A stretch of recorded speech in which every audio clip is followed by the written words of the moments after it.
نحمدہ و نصلی علی رسولہ الکریم بسم اللہ الرحمن الرحیم۔ عزیز طلباء، السلام علیکم ورحمۃ اللہ وبرکاتہ۔ آج کی اس ویڈیو کے اندر ہم اعراب شروع کریں گے۔ اعراب میں سب سے پہلے تلفظ کا معنی ہے لفظ کی ادائیگی، جس کو ہم انگلش میں پروننسیشن کہتے ہیں، کہ ہم نے کسی بھی لفظ کو کیسے ادا کرنا ہے۔ اور اعراب لگانے کا مقصد بھی یہ ہے کہ جس اعتبار سے الفاظ کی پروننسیشن عربی میں ہوتی ہے، ہم اردو میں بھی اسی طرح الفاظ کو بولنے والے بن جائیں۔ جیسے لفظ ہم عام طور پر کہتے ہیں استغفار کر لو بھائی، تو لفظ استغفار نہیں ہوتا، لفظ استغفار ہوتا ہے۔ اب یہ استغفار اس کا اصل تلفظ ہے، الف کے نیچے زیر، سین ساکن، تا کے نیچے بھی زیر، استغفار۔ تو عام طور پر استغفار بولا جاتا ہے، تو اس صحیح ادائیگی کو تلفظ کہتے ہیں، یعنی صحیح طرح سے ادا کرنا۔ تو دیکھیں تلفظ کی تعریف کیا کی ہوئی ہے۔ تلفظ کے معنی ہیں الفاظ کو زبر، زیر اور پیش کے لحاظ سے صحیح طرح ادا کرنا۔ اسی لیے الفاظ کا صحیح تلفظ سیکھنے کے لیے حرکات سے واقفیت بہت ضروری ہے۔ حرکات، پھر آگے حرکات کی تعریف کر رہے ہیں۔ حرکات ان علامات کو کہتے ہیں جو الفاظ کا تلفظ واضح کرنے کے لیے ان کے مختلف حروف پر لگائی جاتی ہیں۔ اعراب کی تفصیل حسب ذیل ہے۔ زبر، یہ علامت حرف کے اوپر لگائی جاتی ہے، اس علامت کو فتحہ کہتے ہیں۔ جن حروف پر یہ علامت لگائی جائے انہیں مفتوح کہتے ہیں، جیسے تلفظ۔ تا کے اوپر زبر ہے، لام کے اوپر بھی زبر ہے، تو تا اور لام چونکہ ان کو زبر دی گئی ہے اور زبر کو فتحہ کہتے ہیں، تو جن کو فتحہ دی جائے وہ لفظ مفتوح کہلاتے ہیں۔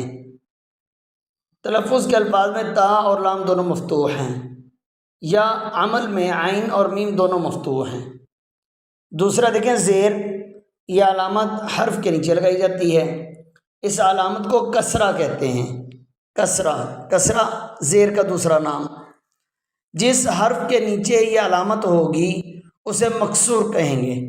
مثلا لفظ انسان میں الف کے نیچے زیر ہے اور زیر کا دوسرا نام کسرہ ہے، تو جس کو زیر دی گئی یا کسرہ دیا گیا اس کو مکسور کہتے ہیں۔